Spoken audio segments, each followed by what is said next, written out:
This is the final parliamentary sitting week in Canberra for the year, and I can tell you, as someone who's been there for far too many of those weeks, it's an especially busy and fraught time of the year. Everyone, all of the politicians and all of their staffers will be so eager to get everything over and done with this week and escape Canberra and get home for the Christmas break. None more so than Anthony Albanese. Being opposition leader is never much fun. It's a hard slog, especially when governments have a crisis to manage.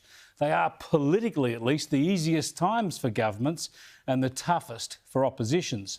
So even Thursday night will still seem too far away for Albo.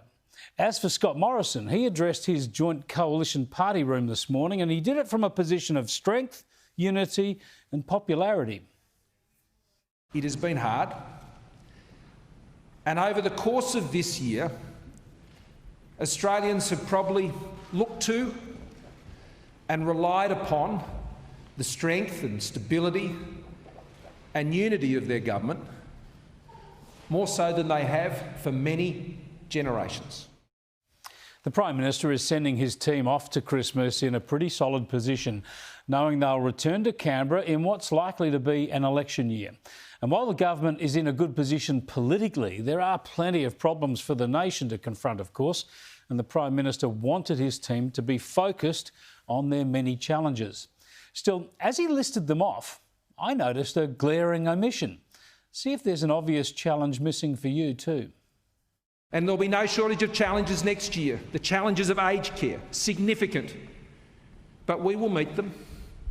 The challenges of our region and the international uncertainties that are out there, the challenges of rolling out vaccines, the challenges of regional Australia, the challenges of ensuring that we get young people into jobs in particular, that the skills training reforms are realised, that the heavy industries that sit around our country get the energy they need to continue to be viable and create those jobs and the livelihoods they've sustained for generations.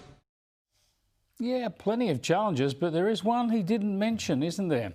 What about debt? The Coalition has talked about the burden of debt for decades, how Labor created too much of it, how the Coalition was working hard to get into a position to start paying it off after winning government in 2013.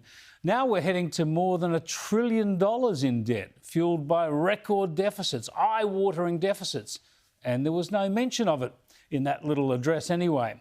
Now, whether you agree with all the spending, all the pandemic responses and other measures that are fuelling this growth in debt, that's one thing.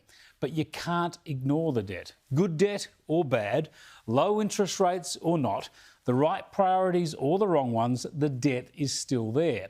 And we need to talk about how to deal with all this. We need a debt reduction strategy. Surely we can't foist $1,000 billion of debt, $1,000 billion of debt onto our children without at least outlining some sort of a plan to pay it down. Coming up with such a strategy has got to be a high priority for 2021.